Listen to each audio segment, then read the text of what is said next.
범죄하는 그 영웅을 물지라. 이는 아비의 죄악을 담당치 아니할 것이요 아비는 아들의 죄악을 담당치 아니하리니 의인의 의도 자기에게 돌아가고 악인의 악도 자기에게 돌아가니라. 아멘. 하나님 앞에서 늘 부끄러움과 하나님의 은혜를 하나님을 그런 삶을 살아가시고 우리 성령을 도와여 주시고 도와주시고 주님의 말씀 하나님 앞에 서서 나아갈 수 있게 주님을 찬양하며 감사드리며 예수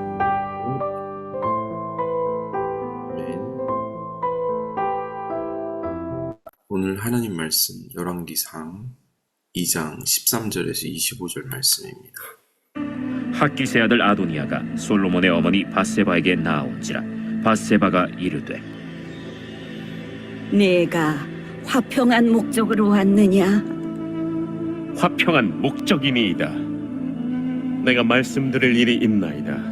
말하라. 당신도 아시는 바이거니와 이 왕위는 내 것이었고 온 이스라엘은 다 얼굴을 내게로 향하여 왕으로 삼으려 하였는데 그 왕권이 돌아가 내 아우의 것이 되었음은 여호와께로 말미암음이니이다. 이제 내가 한 가지 소원을 당신에게 구하오니 내 청을 거절하지 마옵소서. 말하라. 청하건대 솔로몬 왕에게 말씀하여 그가 수냄 여자 아비삭을 내게 주어 아내를 삼게 하소서. 왕이 당신의 청을 거절하지 아니하리이다. 좋다. 내가 너를 위하여 왕께 말하리라. 밧세바가 이에 아도니아를 위하여 말하려고 솔로몬 왕에게 이르니 왕이 일어나 영접하여 절한 후에 다시 왕좌에 앉고 그의 어머니를 위하여 자리를 베푸니 그가 그의 오른쪽에 앉는지라. 밧세바가 이르되 내가 한 가지 작은 일로 왕께 구하오니 내 청을 거절하지 마소서. 내 어머니여 구하소서. 내가 어머니의 청을 거절하지 아니하리이다. 청하건대 수냄 여자 아비삭을 아도니아에게 주어 아내로 삼게 하소서. 어찌하여 아도니아를 위하여 수냄 여자 아비삭을 구하시나이까? 그는 나의 형이오니 그를 위하여 왕권도 구하옵소서. 그뿐 아니라 제사장 아비아달과 스루야의 아들 요압을 위해서도 구하옵소서. 하고 여호와를 두고 맹세하여 이르되 아도니아가 이런 말을 하였은즉 그의 생명을 잃지 아니하면 하나님은 내게 벌 위에 벌을 내리심이 마땅하니이다. 그러므로 이제 나를 세워 내 아버지 다윗의 왕위에 오르게 하시고 허락하신 말씀대로 나를 위하여 집을 세우신 여호와께서 살아계심을 두고 맹세하노니 아도니아는 오늘 죽임을 당하리라. 하고 여호야다의 아들 브나야를 보내매 그가 아도니아를 쳐서 죽였더라.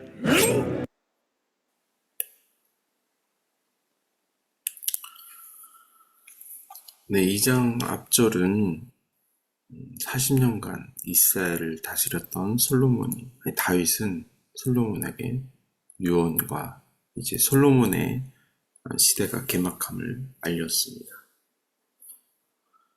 이제 그러나 오늘 13절부터 아도니아는 왕위를 찬탈하려는 목적을 숨기며 밧세바에게 접근합니다. 그 이유는 아비삭을 아내로 얻도록 그리고 밧세바에게 모든 경계를 풀도록 화평한 목적으로 왔다고 이야기합니다. 그러나 아직도 아도니아는 왕권에 대한 미련을 버리지 못하고 자신을 따르던 신복들과 또 한 번의 계략을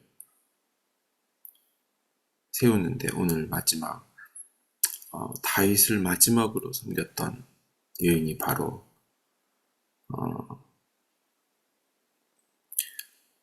아이삭입니다. 이 수냄 여인 아이삭을 통해 아도니아는 왕권을 다시 찾아가려는 전략입니다. 지금 아도니아 전략은 에덴 동산에서 아담이 아닌 하와에게 찾아간 뱀의 전략과 비슷하게 접근하고 있습니다.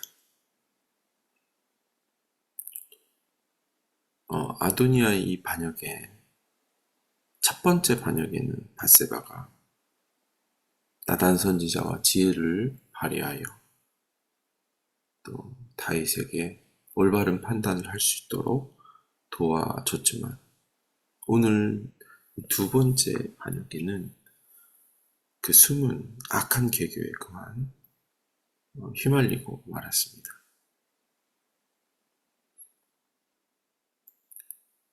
아도니아는 이렇게 고백하죠. 솔로몬이 왕이 된 것이 하나님의 뜻으로 된 것이라고. 그런데 여전히 그의 마음속에는 다시 반역하려는 숨은 의도가 가증스럽게 있었습니다. 그 당시 다윗의 아들 중에서 가장 장자였기 때문에 자신이 왕권의 권한이 있음을 계속 주장하고 있는 것이죠. 그래서 미리 준비한 모든 계략으로 간절히 간청하며 밧세바가 거절할 수 없을 그런 대화를 시작했습니다.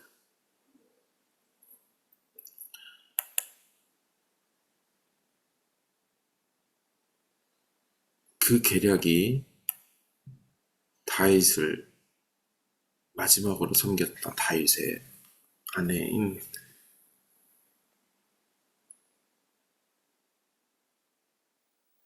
아비삭이 필요했던 것이죠.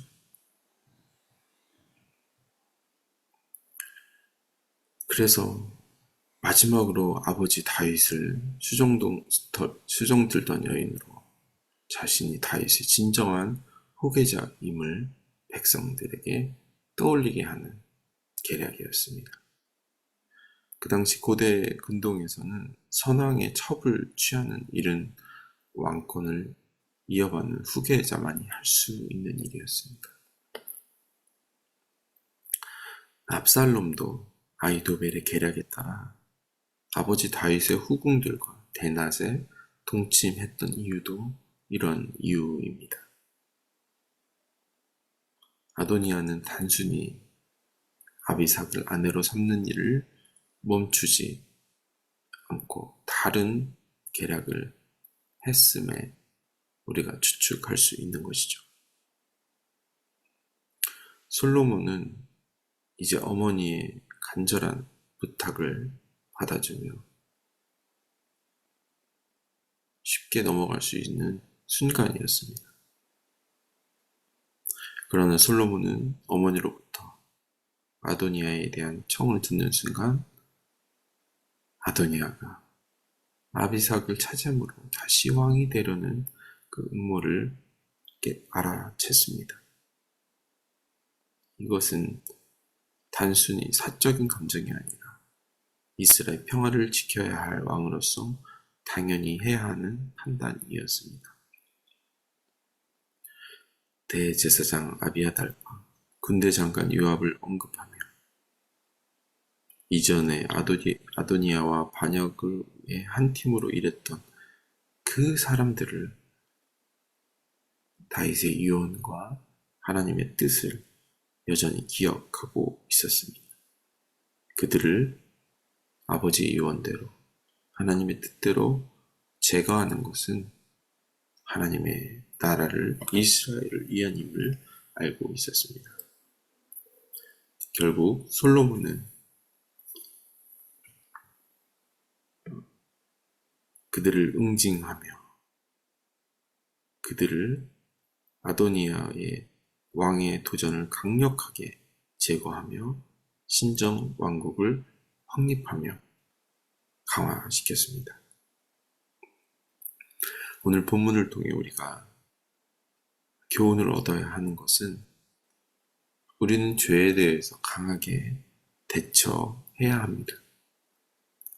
속아 넘어가거나 대충 덮어두게 되면 또다시 우리를 유혹하며 하나님 앞에서 죄를 짓게 만든다는 것입니다. 죄를 해결하는 믿음은 하나님과 세상, 그 둘 중에 하나는 선택하는 완고한 결정이고 단호한 그리고 신속한 결정이 필요한 영역입니다. 아름다운 말로, 숨겨진 말로 우리가 죄를 지나가고 넘어갈 수 있지만 결국 그 죄는 우리가 다시 돌아와 하나님과 멀어지며 우리 자신을 병들게 하나님을 그것이 바로 죄입니다. 그 죄가 하와를 통해서 들어왔듯이 우리가 사랑하는 하나님의 선물로 가족들, 배우자들, 자녀들, 주변에 있는 사람들로 흘러오게 될 때 그들이 결단하고 단호하게 끊을 수 있는 그 믿음이 우리에게 필요합니다. 우리에게 숨어있는 죄, 재발하는 죄, 그 모든 것들을 성령으로 도말하며 믿음으로 결단하는 믿음의 사람들이 될 수 있도록 하나님께 기도합시다. 하나님의 은혜로 매 순간순간 살아가면서 또다시 목격하게 되는 우리의 죄들, 여전히 숨겨진 우리의 연약함,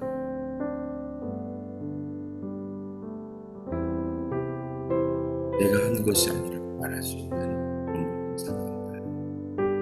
하나님, 죄를 도말하여 주시고 죄를 끊게 하여 주시고 온전한 하나님의 믿음과 사랑으로 나아갈 수 있도록 도와주옵소서. 주님을 신뢰하는 하나님의 유언을, 말씀을 믿음의 아들로, 딸로 살아가게 도와주옵소서. 오늘도 그런 하나님의 말씀에 사람으로 살아가고 다짐하며 승리하게 하여 주옵소서. 주님을 찬양하며 예수님의 이름으로 기도드렸습니다. 아멘. 또 오늘 우리 앞에 놓여진 그 죄를 온전히 회개하고 정결함을 받아 하나님을 예배할 수 있는 삶의 예배자로 승리하기를